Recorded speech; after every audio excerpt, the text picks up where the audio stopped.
Selamat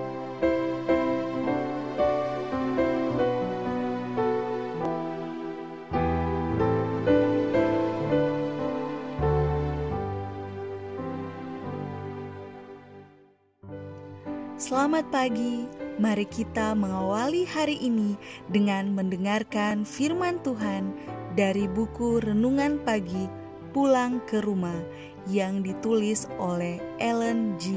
White. Bersama dengan Pendeta Glenn Sakul, Gembala Jemaat Yongkwang, Makassar.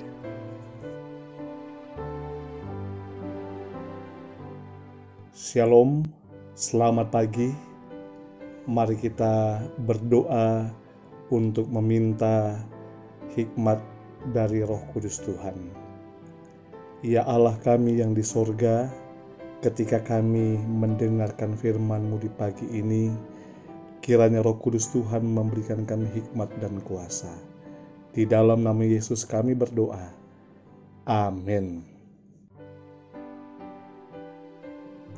Renungan pagi 18 November 2020 dengan judul Pertolongan dari Roh Kudus. Ayat inti, sebab Yohanes membaptis dengan air, tetapi tidak lama lagi kamu akan dibaptis dengan Roh Kudus. Kisah Para Rasul 1 ayat 5. Keterangan, pengorbanan Kristus untuk kepentingan manusia adalah lengkap dan sempurna.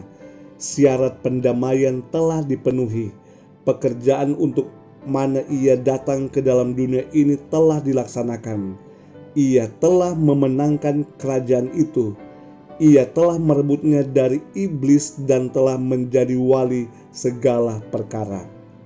Tidak lama sebelum meninggalkan murid-muridnya, Kristus sekali lagi menjelaskan keadaan kerajaannya.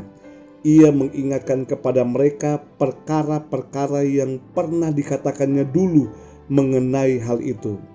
Ia menjelaskan bahwa bukanlah maksudnya untuk mendirikan dalam dunia ini kerajaan sementara.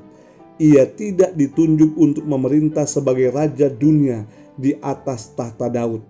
Bila murid-murid bertanya kepadanya, "Tuhan, maukah engkau pada masa ini memulihkan kerajaan bagi Israel?"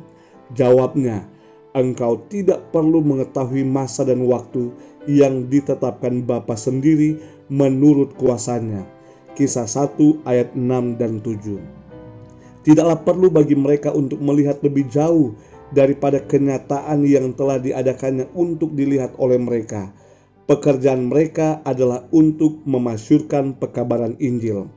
Kehadiran Kristus yang dapat dilihat sudah hampir ditarik dari murid-muridnya, tetapi pemberian kuasa yang baru adalah bagian mereka. Roh Kudus harus dikaruniakan dalam kepenuhannya, memeteraikan dia untuk pekerjaannya.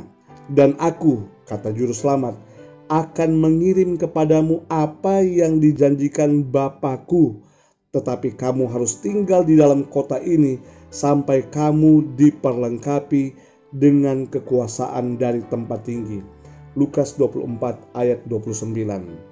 Tetapi kamu akan menerima kuasa kalau Roh Kudus turun ke atas kamu, dan kamu akan menjadi saksiku di Yerusalem dan di seluruh Yudea dan Samaria dan sampai ke ujung bumi. Kisah 1 ayat 8. Juru Selamat tahu bahwa tidak ada perbedaan pendapat meskipun masuk di akal akan melunakkan hati yang keras atau menghancurkan lapisan keduniawian dan kasih akan diri sendiri. Ia mengetahui bahwa murid-muridnya harus menerima pemberian surga, bahwa Injil akan mengesankan hanya bila itu dimasyurkan oleh hati yang dihangatkan dan bibir yang difasihkan oleh pengetahuan yang hidup tentang Dia yang menjadi jalan, kebenaran, dan kehidupan. Pekerjaan yang dipercayakan kepada murid-murid akan menuntut kegunaan yang besar, karena arus kejahatan berjalan dalam dan kuat terhadap mereka. Seorang pemimpin yang waspada dan tekun memegang kuasa kegelapan, dan para pengikut Kristus akan dapat berperang demi kebenaran hanya oleh pertolongan Allah, dengan pertolongan Roh-Nya yang memberikannya kepada mereka. Alfa dan Omega Jilid 7 halaman 26 dan 27. Saudaraku yang kekasih, Kristus tidak meninggalkan manusia sendirian. Kristus meninggalkan dan memberikan kuasa yang memberikan pertolongan kepada manusia, pertolongan kepada murid-murid, pertolongan kepada kita semua untuk menang dan untuk menjadi alat yang ampuh di dalam penyebaran pekabaran Injil ke seluruh dunia.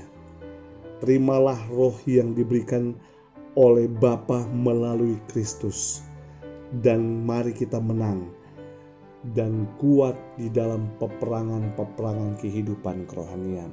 Mari kita berdoa. Ya Allah kami yang di sorga, terima kasih untuk janji pertolongan. Terima kasih untuk Roh Kudus yang menyertai, yang memberikan pertolongan kami ketika kami menjalani kehidupan ini. Kiranya Tuhan hari ini kembali memelihara kami, menyertai kami, dan memberkati dengan apa yang kami perbuat hari ini berhasil karena Tuhan. Kiranya Tuhan menyertai perjalanan kami. Kiranya Tuhan melindungi kami sepanjang hari ini dan kami aman di dalam lindungan Tuhan. Ke dalam tangan Tuhan kami menyerahkan hidup kami. Di dalam nama Yesus kami telah berdoa. Amin.